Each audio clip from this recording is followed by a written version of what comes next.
Good morning and welcome to Nebraska Arts and Culture Day at the Capitol and the kickoff celebration of America 250. My name is Dr. Lance Nielsen. I'm the Executive Director for Nebraskans for the Arts. Today we gather to honor the extraordinary power of the arts, the creative expressions that connect us, challenge us, and help us tell our stories. As we begin this national commemoration of 250 years of this great country, it's fitting that we reflect on how the arts have shaped our identity, enriched our communities, and carried forward the American spirit through every chapter of our history. The arts reminds us who we are, where we come from, and where we are headed.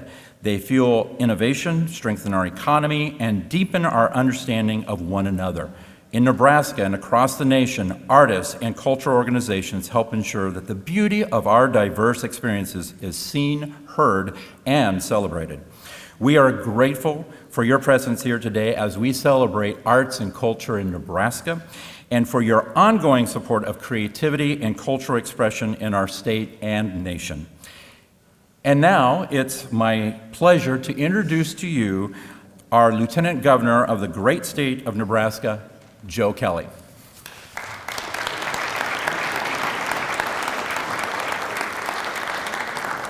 Thank you very much, Lance. It's very nice to be, pleasure to be with you all here today in the beautiful Warner Chamber. And for those of you who have not been in the chamber before, this is obviously the second of our two chambers that was utilized before we had a unicameral system.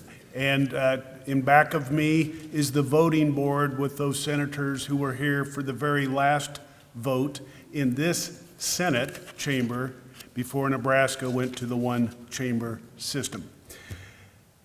Thank you for all of you being here today to kick off Nebraska's participation in the Nebraska 250 celebrations. I'm honored to be here with so many artists, educators, creative district leaders, and advocates from across the state to celebrate the vital role that arts and culture play in Nebraska. By supporting the arts, we are investing in our young people, encouraging creativity, critical thinking, and skills that prepare for success in any field. The arts help tell our stories, preserve our history, and connect communities from all over.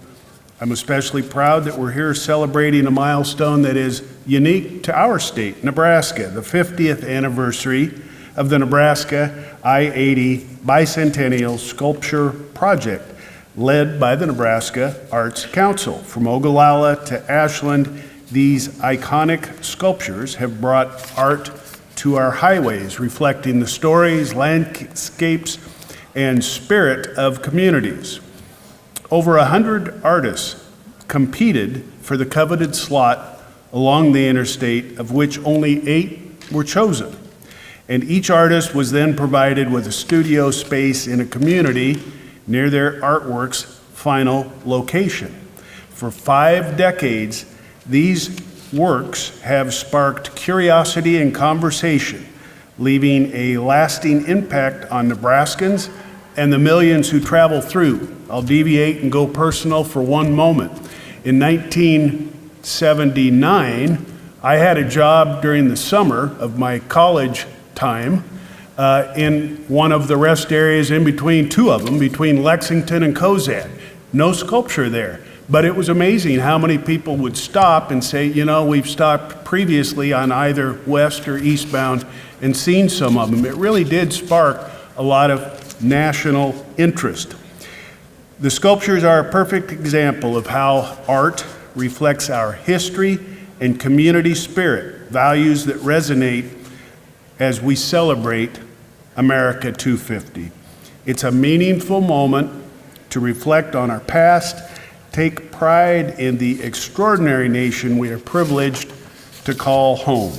In the months ahead, Nebraska will host several exciting events leading up to the larger America 250 celebration on the 4th of July, events that all Nebraskans will be invited to participate in. Today gives us an opportunity to learn from one another, share ideas, and reaffirm the importance of creativity in strengthening our communities and shaping Nebraska's future. At this time, I would like to introduce Jewel Rogers of Omaha, who is the youngest person to hold the title as Nebraska State Poet at the age of 27. She is recognized for her dynamic performances and has been involved in various community events, schools, and festivals throughout Nebraska. Jewel Rogers aims to inspire future generations through her poetry and plans to host showcases across Nebraska to engage more people in the art of poetry, making poetry accessible and relevant to all Nebraskans. Ms. Rogers.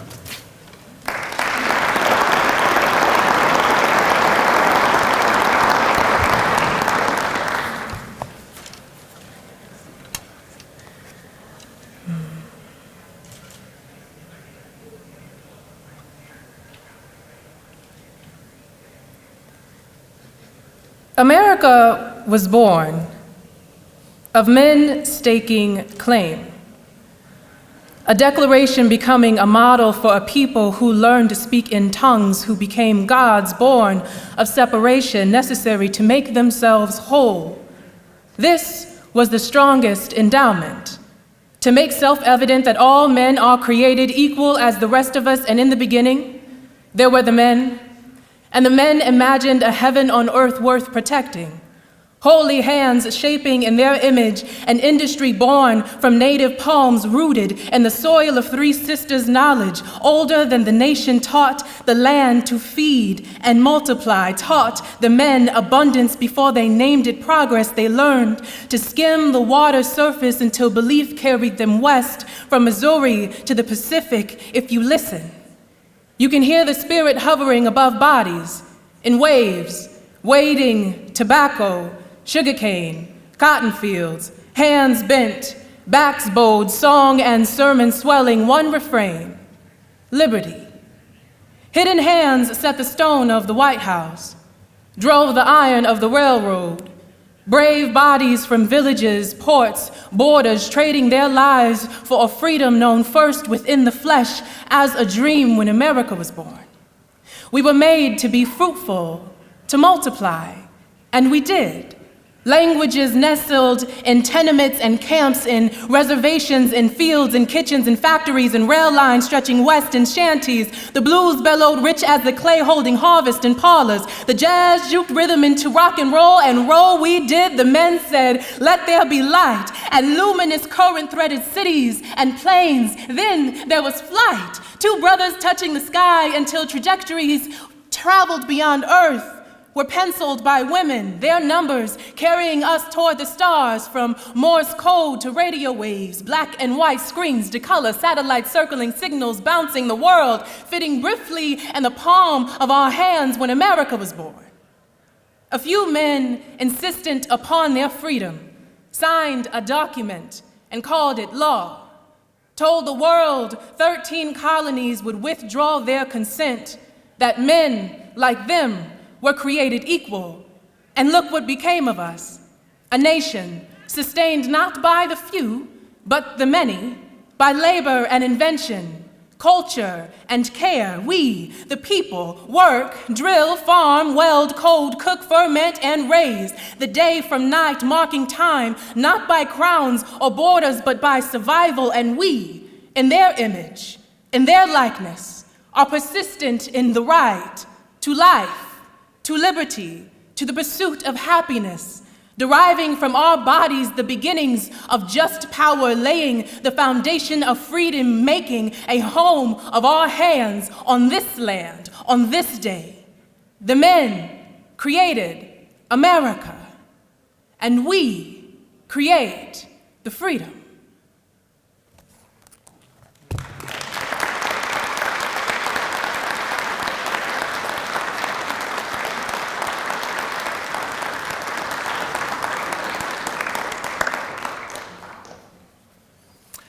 At this time, I'd like to introduce to you our Executive Director for the Nebraska Arts Council, Mike Markey.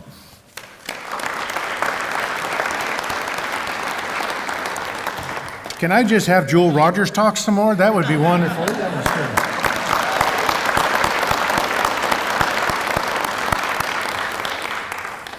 The Arts Council has some responsibilities to the state, and one of them is to take care of the art, public art, that we are so great to have here in the state, including what was begun in 1976 with the Bicentennial Sculpture Project. An effort to celebrate the bicentennial was a wonderful project, and the Lieutenant Governor did a wonderful job laying out the basics for it.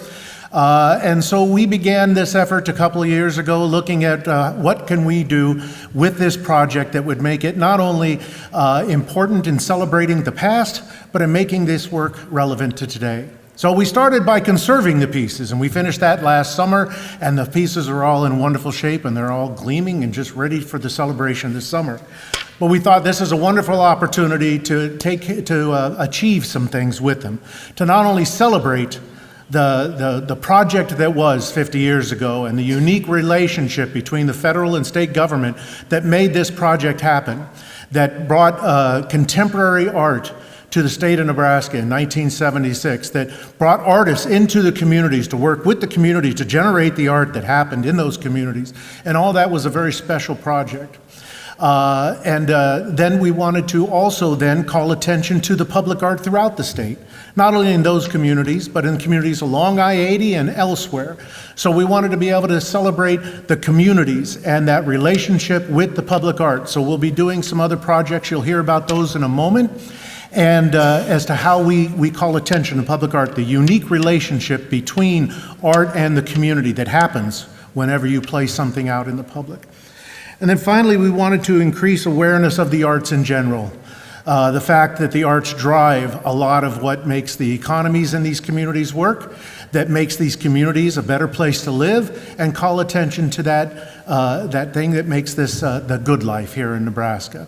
I want to call attention to a couple of other partners in this effort who have been instrumental. I first want to recognize that one of the partnerships that we began early on was with the Semi-Quincentennial Commission, and under the direction of Director Darrell Bohawk from the Nebraska State Historical Society. He was wonderful to take on this effort. Practically the first day he took the job, and he's done a wonderful job leading that effort. So please, Darrell, stand up so they all know who to ask questions of. He has a wonderful commission of people in several different areas that are all bringing together their thoughts to make our Nebraska 250 effort special. The other is the person who really gave me a foundation of understanding of what this project is. The historical nature of this project, which is so special, and the keeper of the flame, as it were, today, is a wonderful gentleman, Dan Worth. Dan, if you would please stand up. Dan is an architectural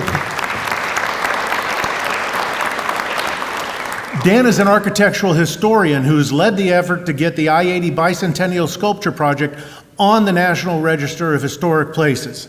That can't happen until the 50th year, so Dan's been waiting for this year, and now he's out there making it happen. We have a hearing on Friday to try to make that happen here at the state level, and then it'll go up to the national level. So those are some of the people that really know about this project. If you want to find out more about that project and how you can be involved in it, those are some folks that really can tell you what's going on in those areas. Now, I want to bring up Megan Dion, who is our Public Art Director, who will tell you some of the activities that we have going on this year to not only recognize the importance of this project, but to celebrate its role in our America 250. Megan?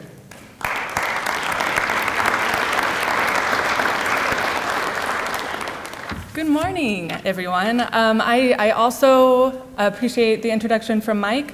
And just want to make a quick moment to focus on the video that we will be sharing this year. This is a preview, sneak peek of a video that we're creating for the Bicentennial Sculpture Project and giving some updates to the new work that we're doing this year and highlighting some of the people that were involved in 1976. So with that, before I speak a little bit further, I'll have Sam play the video so that we can get the sneak peek of what On Pixel has been doing for us. 50 years ago, Norman Gaskey and Art Thompson and others created this great idea of sculptures along I-80. This was something new. Nobody else has done it.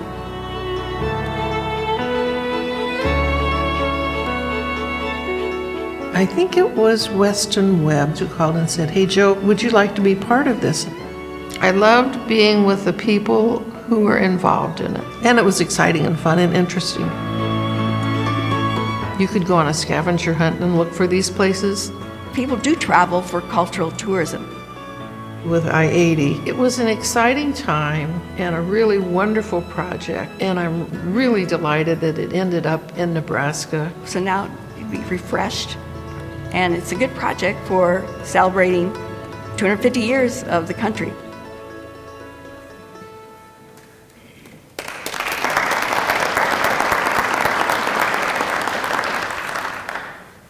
Thank you, Sam, and thank you to OnPixel for sharing a sneak preview for us to share with you today. My name is Megan Dion. I'm the Public Art and Artist Program Specialist for the Nebraska Arts Council. And for America 250, we have been building on Nebraska's project for the United States Bicentennial, which included not only our sculptures that we still have today, but it also included an increase of knowledge around public art. It included community interaction and conversation around public art, and it included opportunities for tourism across the state, getting people off the interstate and how to see more of what the state has to offer, all because of public art. And so in June, we are planning an exhibition. And that exhibition will be in each of the communities that has a sculpture. And this video will be included in that exhibition. We will be interviewing 12 people, so this was really a sneak peek of that video. And the exhibition will also focus on each community's sculptures. So it will be different each time you go to a different exhibition to focus on what the artist thought about their sculpture and how it connected to America and to their communities in Nebraska. It will also include an overview of the whole project that happened in 1976. And we'll also be installing signage at each of the rest areas that have a sculpture. And it will include similar information as the exhibition. And both the exhibition and signage will include a map where all of the sculptures are located along the interstate so people can plan where to stop next along the interstate. And then also a QR code so that they can visit our website, see more about the sculptures, see about all of the events that we're planning, and maybe have more opportunities to bring people off the interstate and into the communities. And we're doing all of that as a way to really build on the public art knowledge and community interaction. In July, we're inviting, and very excited, to host John Raimondi. He was one of the original artists of the Bicentennial Sculpture Project. He is responsible for Irma's Desire, which is located at the Grand Island eastbound rest area. And he was here for an artist residence in 1976 and thinks very fondly of his time spent in Nebraska.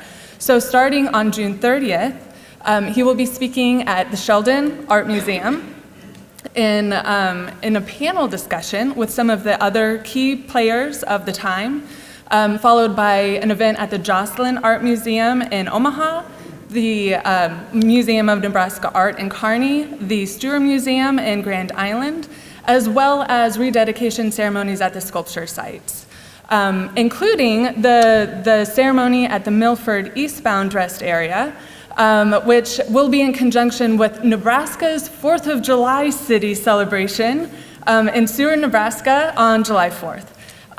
We hope that you will all join us for all of those, as well as events that are happening in the communities that have sculptures. We've been working on programming with the communities that have sculptures so that there's that continued community interaction and activity around what makes us Nebraskan, what makes us proud of our public art, and specifically around these sculptures. And that said, there will also be many other activities that happen in communities across the state that have sculpture gardens and sculptures. Since 1976, so many have been installed across the state, and we see the people that have these in their community be so proud of them that it starts communication and interaction, and you can find all of these events and activities on our website, the Arts Council website, and our America 250 webpage. It is also a place where if you're having an event around your artwork and America 250, we invite you to post your events on that website so that we can help get people out to see your events and to see your communities and your public art. We're so excited to be celebrating these sculptures this year in their 50th anniversary, and we are very appreciative of everyone that is here today to join us in that. And with that, I will invite Jen Gierde, who is with the tourism department, and she will share a little bit more about what they have planned. Thank you.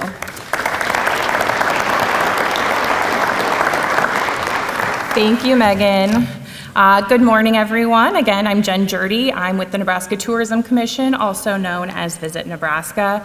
I'm so happy to be here to bring a hello from our office as we kick off this 250 and all the projects that are happening around it, especially with our great partnership we've had with the Arts Council over the last few years. So at Visit Nebraska, our mission is to bring visitors to Nebraska and grow the state's economy through tourism. We create demand that benefits communities of all sizes. Arts and culture play a big role in that work. The experiences travelers are responding to aren't manufactured by tourism, they're created locally by artists, organizations, and communities investing in place. Our role is to help bring visitors to those experiences once they exist. Looking back at 2025, one of the ways we did that was through the Nebraska Passport Program. The Passport encourages people to slow down, take a different turn, and spend time in communities across the state. So last year, more than 146,000 stamps were collected by Passport travelers. More than 1,000 people went to all 70 stops across the state, and each Passport destination saw an average increase of 3,100 visitors to their destination. Looking forward, we are going to continue something with the Passport as well with the creative districts. So the 2026 Passport and the 2026 Travel Guide, which you may have already seen, here's the travel guide, features local artist Katie Nealand. We thought in an era when it would have been easy to lean on AI and all the artificial things, we wanted to choose something genuine and a real person, and we were really excited to be able to highlight a local artist through our guide. The Passport cover will look very similar to this. I know you guys are probably wondering what the Passport stops are for 2026, but I cannot release those yet. They usually get announced on March 1st, Nebraska's birthday. It's our way to blow out the candles every year. What I can tell you is that this year we're adding what I will call a creative districts icon in the Passport booklet. So it's kind of like an icon we also have in the booklet that's like, this is a pet-friendly destination, or this is a handicap accessible destination. So there will be a little icon on every destination that is in a creative district. There will be 26 of those in 2026 of the 70. Being able to share this today, I did get what the icon is going to look like mocked up already. The booklet is not to print yet, but I wanted to make sure I could show it to you. And then also a page that is going to be featured in the booklet about the sculpture projects, which is what we're really excited about today. So that page will be featured in the back of the book and hopefully get people excited on their road trips to also stop and see the sculptures while they are getting their Passport stamps. Two other features of the Passport this year, there will be the Look It and Book It tour. These haven't been released yet, so you guys are getting a little bit of a sneak peek. There's going to be a Look It and Book It tour. You can kind of tell that's going to be galleries, bookstores, art destinations. And then there's also going to be a tour. Daryl, it's going to be called Party Like It's 1776. I hope that's okay. And it'll feature a lot of the historical destinations that can be tied back to our nation's history. But I just want you guys to know, at the end of the day, our responsibility is clear. When you turn creativity into visitation, it turns visitation into spending, and spending into opportunity for Nebraska residents. And I thank you so much for helping us make that happen.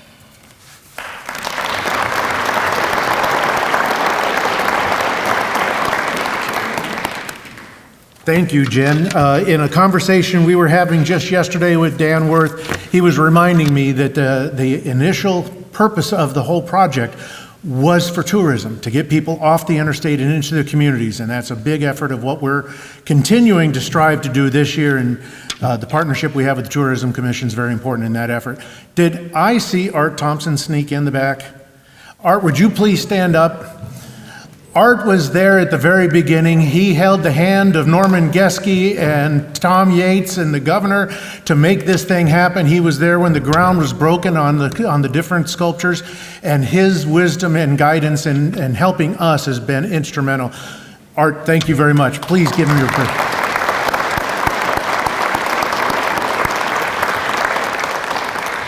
Again, finally, this project has a wonderful historical component to it, and we're celebrating what was. But we sought also to make it relevant to today. What is the role of public art in the community today, and what relationship is there? And to that extent, one, I think, the most exciting elements of what we've been working on with the Semi-Quincentennial Commission, with the Humanities Nebraska folks, with anybody that would help, is an educational component that studies the role of public art in the community. And I'm going to stop talking. Ann Alston's going to tell you more. Ann?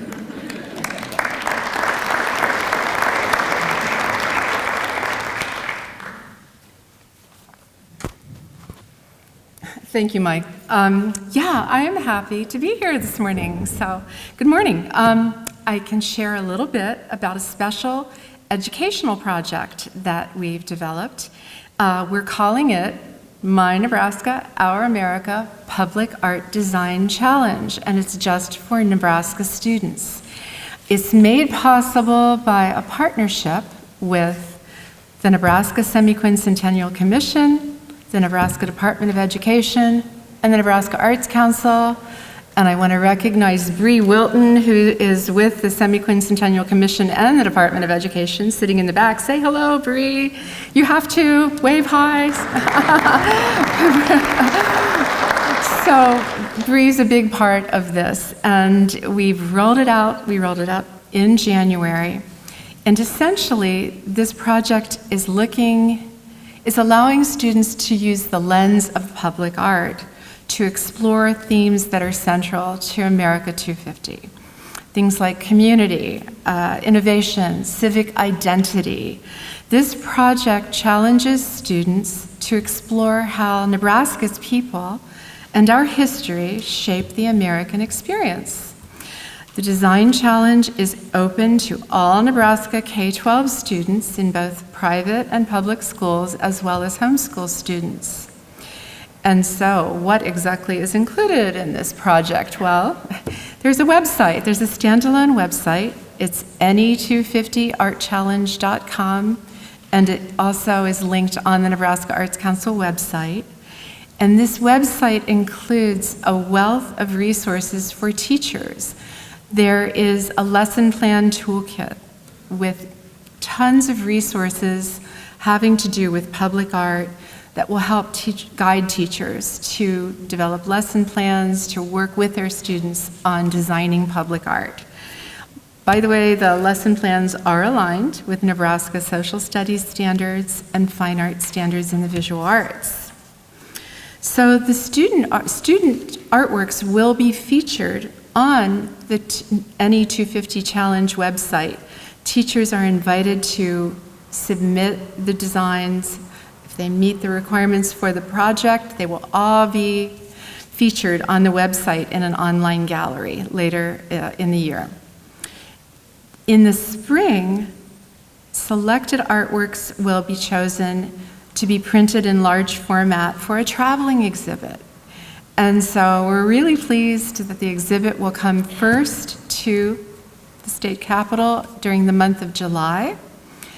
Later, it will go to the Museum of Nebraska Art in Kearney during the month of August, Following that, it will go to the Nebraska Department of Education in Lincoln. So with that, thank you very much for your time. I hope you'll check out the website and feel free to contact me or Bree if you have questions. We can tell you more about it. Thank you.